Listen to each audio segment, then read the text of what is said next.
এই ব্যান্ডেল চার্চে আপনারা কিভাবে আসবেন সেটা তো আমি জানাবো, কিন্তু এই ভিডিওতে আপনারা জানতে পারবেন এই ব্যান্ডেল চার্চের বেশ কিছু পুরনো ইতিহাস।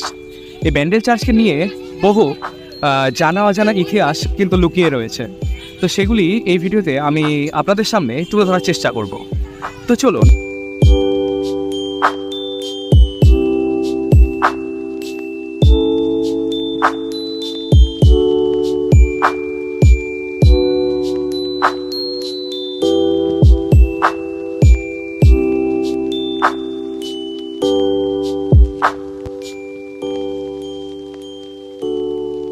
তো হ্যালো বন্ধুরা, নতুন এক ভিডিওতে আপনাদের সকলকেই স্বাগত জানাই। আজ আমার গন্তব্যস্থল ব্যান্ডেল চার্চ, অর্থাৎ যাব হুগলিতে। তবে আপনারাও যদি 25শে ডিসেম্বর থেকে 1 জানুয়ারির মধ্যে ব্যান্ডেল চার্চটি ঠিক কতটা সুন্দরভাবে সেজে ওঠে বা আপনি কিভাবে এখানে সহজেই পৌঁছবেন তা জানতে চান, তবে চলুন ভিডিওটি দেখে নেওয়া যাক। এক্ষেত্রে শিয়ালদা থেকে ব্যান্ডেল যাওয়ার কিংবা হাওড়া থেকে ব্যান্ডেল যাওয়ার লোকাল ট্রেন তো আপনি খুব সহজেই পেয়ে যাবেন। তবে আপনি যদি রানাঘাট কিংবা কৃষ্ণনগরের সাইড থেকে আসেন, তবে নৈহাটি স্টেশনে নেমে আপনি নৈহাটি থেকেও ব্যান্ডেল লোকাল ধরতে পারেন। এছাড়াও আপনি নৈহাটির বড় মায়ের সামনের যে রাস্তাটি, মানে অরবিন্দ রোড ধরে কিছুটা সামনে এগোলে আপনি পেয়ে যাবেন নৈহাটির ফেরিঘাট, এবং ফেরি করে ঘাট পার হয়ে আপনি ব্যান্ডেল চার্চে পৌঁছাতে পারেন। নৈহাটি ফেরিঘাট থেকে মানে 8 টাকার টিকিট কেটে এই ফেরিঘাট দিয়ে ঘাটটা পার হয়ে কিন্তু তোমরা ব্যান্ডেলে মানে ওখান থেকে অটো ধরে ব্যান্ডেলে পৌঁছাতে পারবে। আজ কিন্তু ওয়েদারটা দারুণ, মানে অসাধারণ ওয়েদার আজকে। ওই যে দেখতেই পাচ্ছ ওখানে ফেরিঘাটের ফেরি দাঁড়িয়ে আছে, ওই যে দূরে দেখতে পাচ্ছ একটা ব্রিজ, ওটা হচ্ছে ট্রেন লাইন, ঠিক আছে। এখন ওই কুয়াশার জন্য এখনো অনেক ইয়ে হয়ে আছে, ওটাই হচ্ছে ট্রেন লাইন।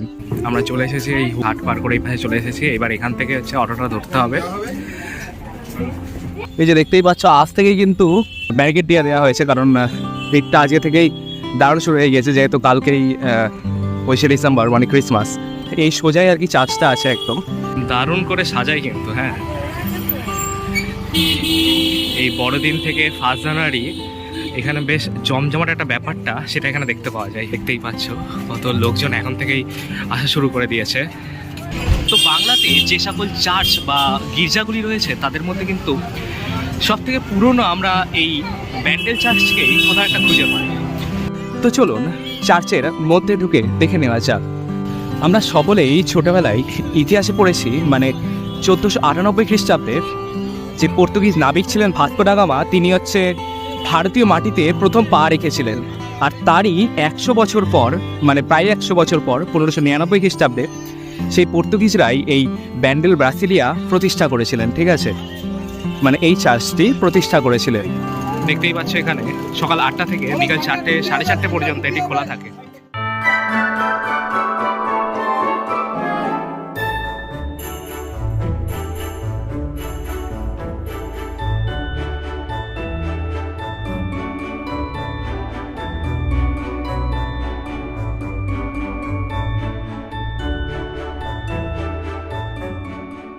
আচ্ছা, এই চার্চটির নাম ব্যান্ডেল কেন রাখা হলো সেটা যদি জানতে হয়, তবে আপনাকে ফিরে যেতে হবে পুরনো ইতিহাসে।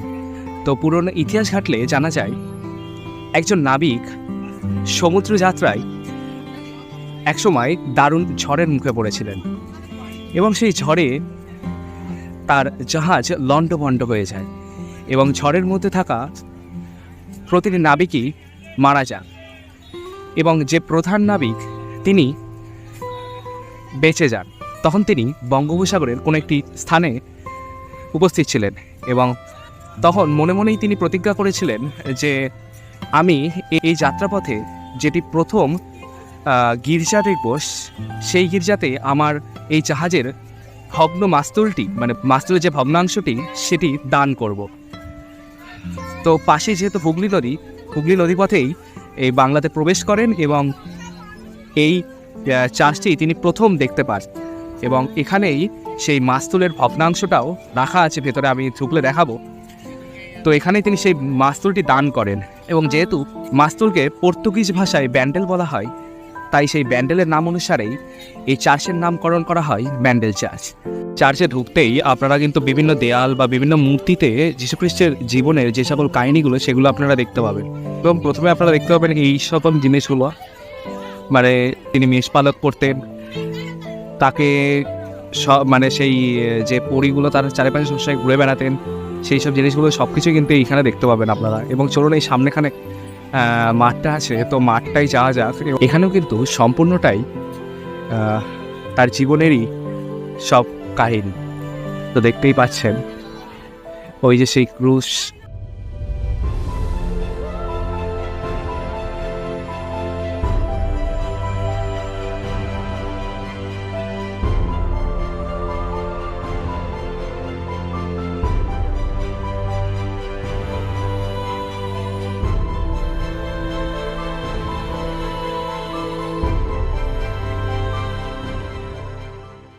জাহাজের যে মাস্তুলের ব্যাপারটা, মানে জাহাজের মাস্তুলটা যেটা, সেটা কিন্তু এই ঘরেই রাখা আছে।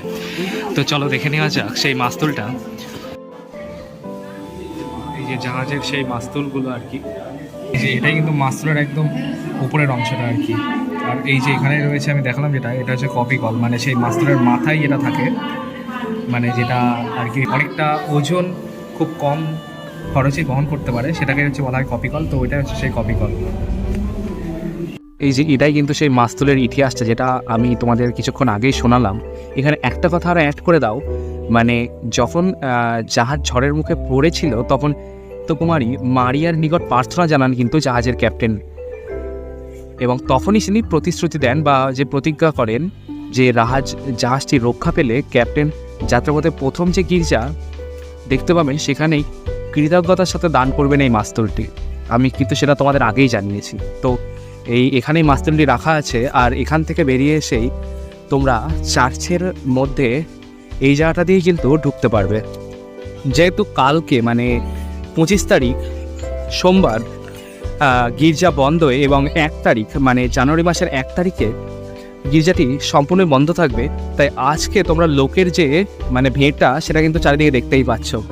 আজকে 24 তারিখ, তো আজকে কিন্তু পুরো জায়গাটি দারুণভাবে লোকে জমজমাট হয়ে গিয়েছে। তো চলো এবার ভিতরে ঢুকে দেখা যাক। যদি ক্যামেরা অ্যালাউ থাকে তো আমার ভিডিও হবে, নাহলে আমি ভিডিও দিতে পারলাম না। তো চলো দেখা যাক।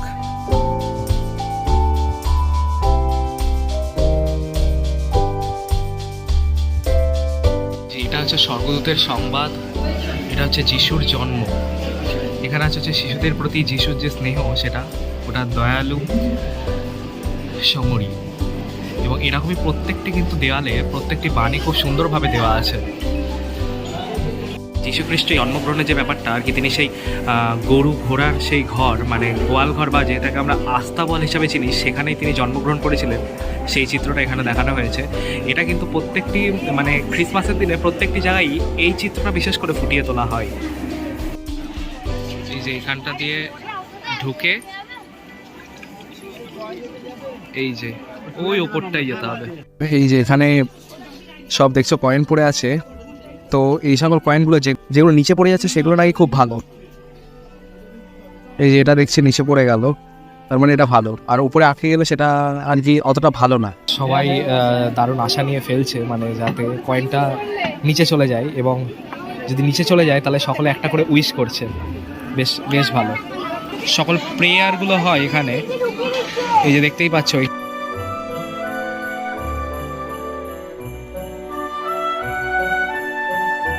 দেখতেই পাচ্ছ 1:30 বাজছে। সিঁড়িটা দিয়ে উঠে আবার এই যে এইখানে এই যে প্রেয়ার হলটা আছে, এই প্রেয়ার হলটা প্রেয়ার করে এইখান থেকে আবার সিঁড়িটা দিয়ে নামতে হবে। নেমে এইখানেই নিচে হচ্ছে মেন প্রেয়ার হলটা, ঠিক আছে, যেখানে হচ্ছে ফটোগ্রাফি একদম নট অ্যালাউ। তো ওখানে আমি আর আপনাদের দেখাতে পারছি না। ফাদারের সমাধি দেওয়া হয়েছে এখানে। এটা কিন্তু এই যে সমাধিস্থল দেখতেই পাচ্ছ, পুরো সামনে খুব সুন্দরভাবে প্রত্যেকটা রাখা আছে। তো আজ আপনারা আমার ভিডিওর মাধ্যমে দেখতে পেলেন দ্য ব্রাসিলিকা অফ হলি রোসারি, মানে এই ব্যান্ডেল চার্চ। জানলেন এই ব্যান্ডেল চার্চ সম্পর্কে। তো এই চার্চ ঘুরে এবার আমাদের সময় হয়েছে বাড়ি ফিরে যাওয়ার। ভিডিওটি কেমন লাগলো কমেন্টে অবশ্যই জানাবেন। ভিডিওটি ভালো লাগলে ভিডিওটিতে একটি লাইক ও চ্যানেলটিকে সাবস্ক্রাইব করতে কখনোই ভুলবেন। তবে দেখা হচ্ছে পরবর্তী ভিডিওতে। টাটা।